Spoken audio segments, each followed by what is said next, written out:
We don't flip it. We're just gonna get some air in there. So when you're early in the spring, or maybe you did it last fall, but you gotta prepare the soil. And that's the key to success, right? You know, is not only having good transplants, but having your soil well prepared. So you want to start with a completely weed-free bed. And if it's not, you either pull the weeds out, or if they're tiny, you're going to cultivate it.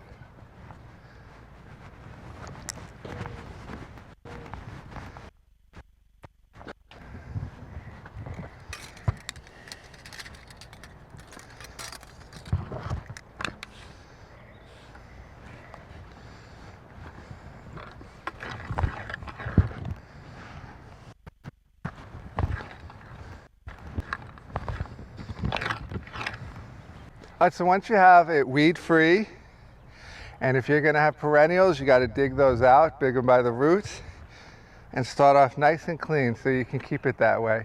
And we'll talk about that later, how to keep your garden weed-free. So once you have this nice clean bed to work with, the first thing you're going to do is fork it. Now, if this bed has never grown vegetables before, and it's your first time growing vegetables in that spot, what you're going to want to do is maybe lay down some plastic for a good year to kill everything, or you're going to have to scrape off the grass or perennials, maybe with a tractor or hire someone to do it, so that you can get a bed to work with. And if you have very hard soil, you may have to have it tilled to begin with. But once you get to that stage where you've killed all the weeds, you scrape the grass off, and you have some soil to work with, and it's weed-free, then your first step is going to be to broad fork it. And that's going to tell you if your bed is ready. If you're able to get the broad fork down in there, right, then your bed's ready, right? And it's just stepping into it, just pulling it back a little bit. And now this is going to be the prep we're going to do from now on. We're not going to, you don't need a tiller. You know, you can certainly use one if you like, but you don't need a tractor, you don't need a tiller. But this is the no-till method I use here at the farm, and it's adaptable to your garden. It becomes really, really easy. And all we're doing is we never want to walk on the beds. The reason the bed is a little bit raised, that's just because I've been walking on the paths and not on the beds. And you can stand in the bed to fork if you want. If you don't want to, you can do it like that. It's perfectly okay. And I want to get the tines all the way in, and the space in between each place I fork is just the length of the tine, right? Now you can measure it out. Basically, it's just the length of the tine. Very easy to do. But if you hit rocks, you might as well dig them out, as River says, because you're just digging them out once, and it's going to help with your carrots. It gives space for soil that's going to hold on to moisture for your plants, right? Big rocks aren't going to add anything to your garden. All right, so you have it forked. Now the question is, what do you add?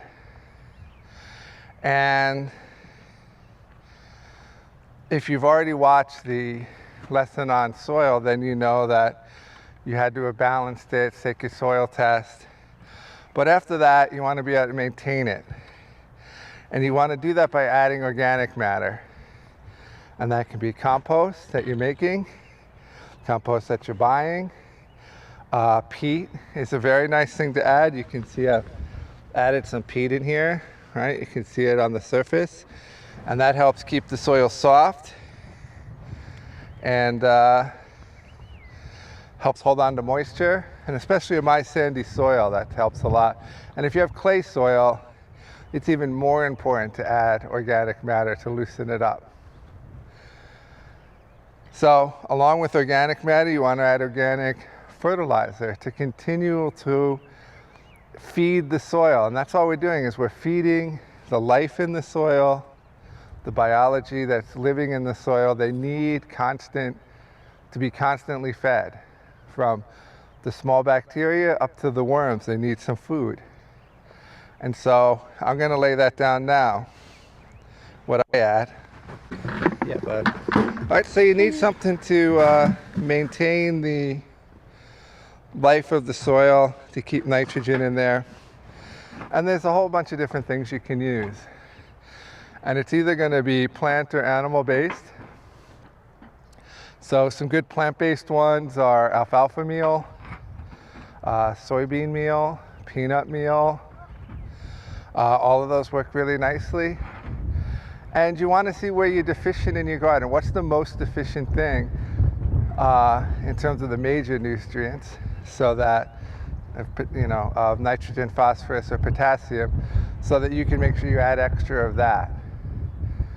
So for me, potassium is low, so I add a lot of extra kelp. If it's phosphorus, then I think bone meal is good. There's also animal products, which can be a fish meal.